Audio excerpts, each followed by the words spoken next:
All right, I'm here at HypnoThoughts Live 2025 with Robert Marino, who is one of our hypnosis students. And actually, we were talking in the hallway. So how did you discover Mike Mandel Hypnosis? How did you find us? I found you advertising free hypnotic language cards for the low cost of shipping. Yeah, free cards, just pay shipping. Yeah, right? I was looking for like $6 or something. Yeah, $7.95, something like that. So, and you thought, okay, I'll try these out, and got them. Yeah, I was looking to understand how to communicate better, understand human nature, and well, that's interesting. Yeah. And from a more of a corporate background, or you're not a hypnotherapist in the traditional sense or anything like that? Right. My background is actually in music and theater and fitness. But so during the pandemic, I had, all of that went away. Right. And so I pivoted into operations in a healthcare startup, and had to be, teacher, preacher, coach, mentor, everything, everywhere, all at once. And you just wanted to communicate more effectively and thought, that sounds like an interesting tool to maybe add to my toolbox. That's right. Yeah. Okay. Yeah. And what happened then? So, because you told me that's how we snagged you into our hypnotic, I don't know what you call it, community? Yeah. Yeah. Our storm riders around the world. Yeah. I joined up for, you were advertising a lifetime membership with a week of foundations training. Oh, the 8 weeks of foundations training time. That's right. Right. So we probably from our challenge, we were doing a 5-day challenge, and we made an offer for the Mike Mandel Hypnosis Academy lifetime membership with foundations live attached, because there's online Zoom training. Yeah. And okay, so how did that go for you?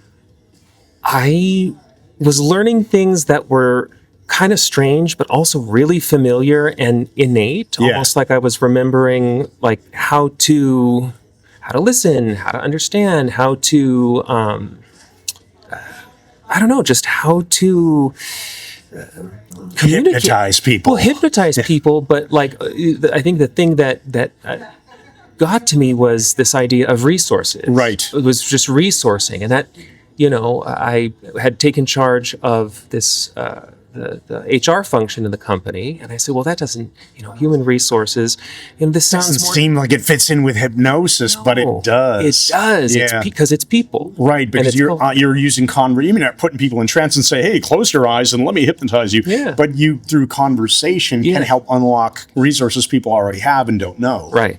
That's exactly right. And so the idea being that, you come to me not for, here are my problems, fix them. No. Here are your problems. Here are your resources. Right. And that's all you. It's very empowering. Okay. So you did that, and then you ended up obviously loving it enough that you flew from San Francisco to Toronto, not once for the architecture of hypnosis, but twice because you took the masterclass. And then I think, did you come back as a resource yet? It was, just logistically didn't work out, but it's... You are coming back. I've got to get back to Toronto. So I love it because you came in really not even thinking, oh, I need to be a hypnotist. But I guess we hypnotized you with the ad. And the cards are pretty cool. Like I really love having an offer like that where people can just get the cards for free, just pay the shipping, and they are fun, and they come with a training deck on how to use them. Maybe we'll make sure we have a link under this video on where to get those. And then it works its way into the system, and you go, you know what, this is cool. I love having offers that people can discover for themselves. They're not committed. They're not tied into anything. They just kind of creep their way towards, this is a good fit for me, or they exit, right? Yeah. Which is awesome. Yeah. So that's fantastic. And are you finding that you're using hypnosis skills more in your daily life too? Yeah, it's the, something that you and Mike had constantly drilled in is ecology first. Yes. Ecology first. And this stuck with me like a mantra. Yeah. And I bring that everywhere, and I had to investigate what that meant in my life. Helping people in not just convincing people to do things for your benefit, but keeping their best interests at the very heart of what you do so that they have a better life. The interesting thing is it's them and their local ecology. If I become better as a person and grow and evolve and am just more resourceful, more empowered, have more agency and sovereignty in my life, that's gonna have an effect around me. You Yeah. know, might not be easy, might not be clean, Yeah. but it certainly is change. And I think there's something very potent to that. You know, so I think ecology first as a principle. I love the fact that you speak about principles rather than rules or mere structures. Yeah. Although there are structures, there are some simple rules. But Exactly. You don't want to be learning how to read freaking scripts at people you don't need to pay someone money to teach you how to read paper at another person. And that doesn't work anyway. Yeah. It doesn't enter their loop. It doesn't help them really connect with their specific resources. Yeah. And that's why I love that when I started learning this stuff from Mike Mandel, Yeah.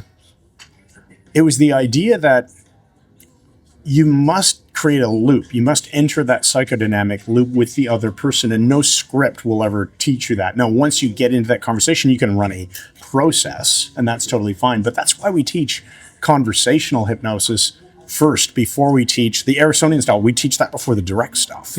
Because like Mike said to me, man, when I first sat in his class in maybe around 2001 or something, he said, if I taught you the direct stuff first, you will never use the Ericksonian stuff because you'll think this is just too easy, the direct method of hypnosis, but you can't really use that in a corporate world. I mean, it would be pretty weird, right, to go around talking to people, and you can begin to relax now. I'll close your eyes. But the idea is that with the Ericksonian method, you know, you move away from like rigidity and the certainty, you know, because corporations, institutions get stuck on structures that just are too rigid for what's necessary. So, and they think that's it. And so they cut staff, cut labor, cut services, cut offerings, cut whatever, when the Ericksonian style is additive. And you can and flexible. And, flexible and permissive and so easy to add to any normal human conversation. So it's just the context that changes and the language. And I think that's another piece is all the emphasis around language. Yes. And, you know, without going down a rabbit hole of that, it's just simply changing to the corporate language. Yeah. But underneath the structure is the same. And so as I was saying to you in the hallway, your choice for the word architecture is quite apt. I'll give Mike credit for that one. He calls it the architecture of hypnosis. So that's our live training in Toronto. And yeah, I love it because he came at that from a metaphorical standpoint of, you know, you build the foundations and then you build the pillars and then you build the stained glass windows and all the other stuff he talks about more eloquently than I can. Are we building a cathedral? I think so. Yeah. It's phenomenal. I love that now here we are. So we're at HypnoThoughts Live, and the theme is summer camp for hypnotists. I guess that's why we're sitting in this campfire environment, and we decided we'll do it here. I love that we end up making really awesome friendships with so many of our students who do come out to these kinds of events, right? And that's such a freaking pleasure to see you here, man. Likewise. Thank you so much. And I thank you. All right. That's a wrap.